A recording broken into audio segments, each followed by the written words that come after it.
भी स्वयं सेवक के लोग यहाँ आए हैं, वहाँ बहने आई हैं, उनके माथे पर जो सिकन है, उनके चेहरे पर जो झुर्रियां हैं, ये झुर्रियां, ये थकान, ये हताशा साफ बता रही है कि राज्य की सरकारों ने, चाहे एनडीए की सरकार रहे या वर्तमान में यूपीए की सरकार रहे, केवल इनके ख्वाबों को, इनके सपनों को चकनाचूर करने का काम किया है।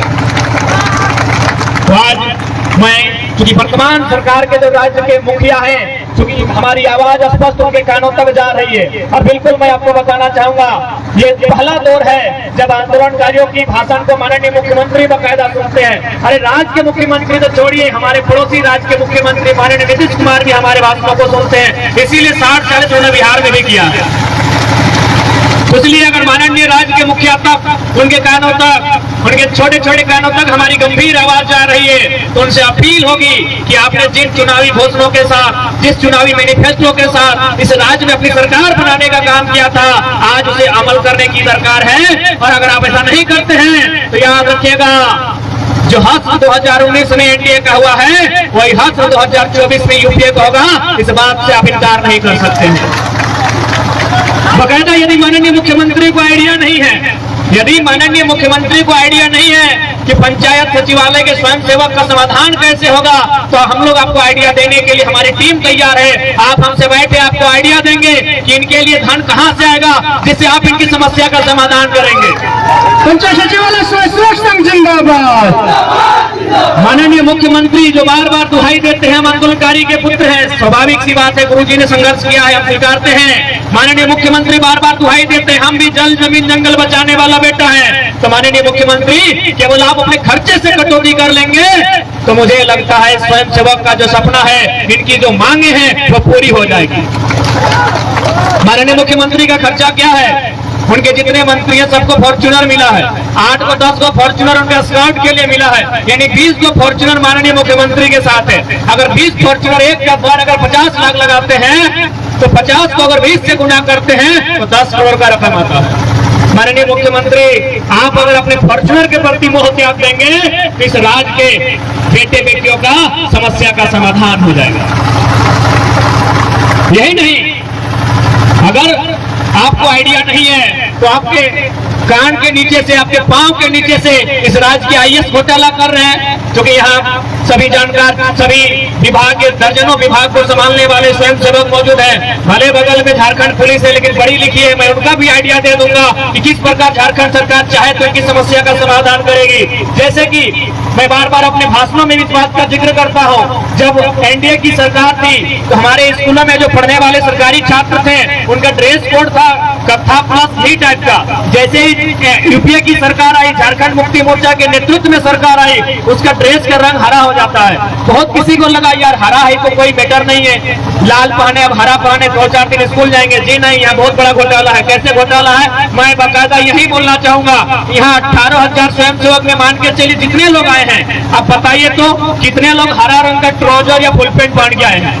लॉजिकली बात कीजिए, क्योंकि हम लोग पढ़े लिखे नौजवान हैं। यहाँ कितने लोग हरा रंग का फुल पैंट पहन के आए हैं? यानी सीधी सी बात है, आप किस गांव से हैं, आप अपने गांव में दिमाग दौड़ा के देखिए कितने लोग हरा रंग का फुल पैंट पहनते हैं? नहीं पहनते हैं, या तो ब्लैक पहनते होंगे, व्हाइट पहनते होंगे, ब्लू पहनते होंगे, या तो ब्राउन पहनते होंगे। हरा रंग प्रचलन में नहीं है। लेकिन यदि झारखंड सरकार ने ड्रेस का रंग हरा किया है, दैट मीन्स उन्होंने किसी मिल के मालिक से समझौता किया होगा। हो सके सीएम साहब को जानकारी नहीं है, क्योंकि ये बोका वाला काम करते हैं, इनके विभाग की आईएएस ने समझौता किया होगा।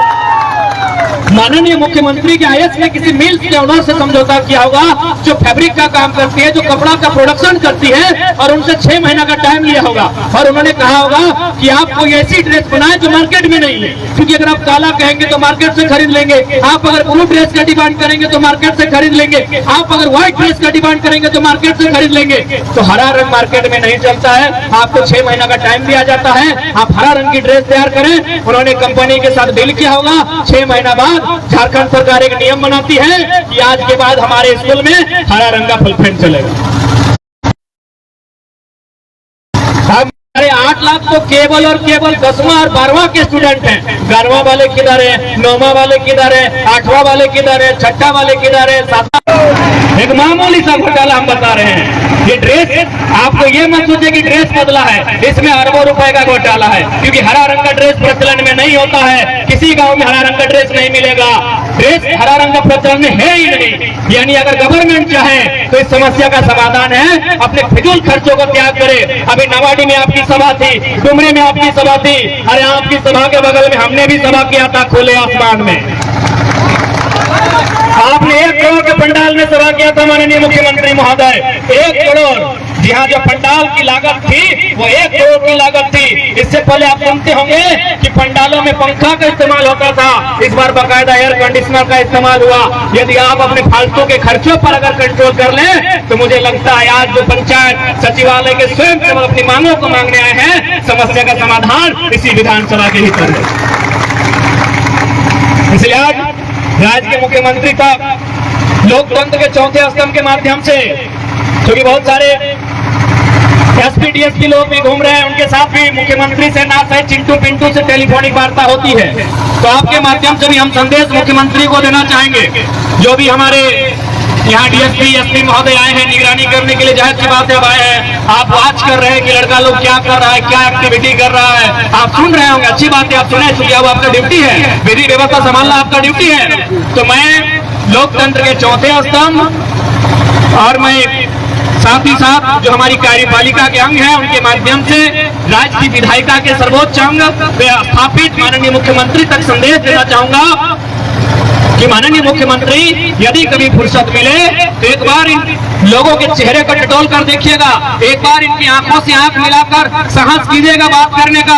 आज किस पीड़ा में है, आप यदि इनकी बहाली को सुरक्षित नहीं रखते हैं तो याद रखिएगा इस राज्य में विद्रोह और बगावतों की संख्या बढ़ेगी। और कोई नहीं चाहता है कि 40% खनिज संपदा देने वाला राज्य बगावत करे, विद्रोह करे। ये राज्य हमारा है, हम बगावत नहीं करना चाहते हैं, हम बागी नहीं बनना चाहते हैं, हम विद्रोही नहीं बनना चाहते हैं, हम केवल अपने हिस्से का अधिकार चाहते हैं। वो अधिकार आपको देना होगा, क्योंकि इस राज्य के मुखिया आप हैं।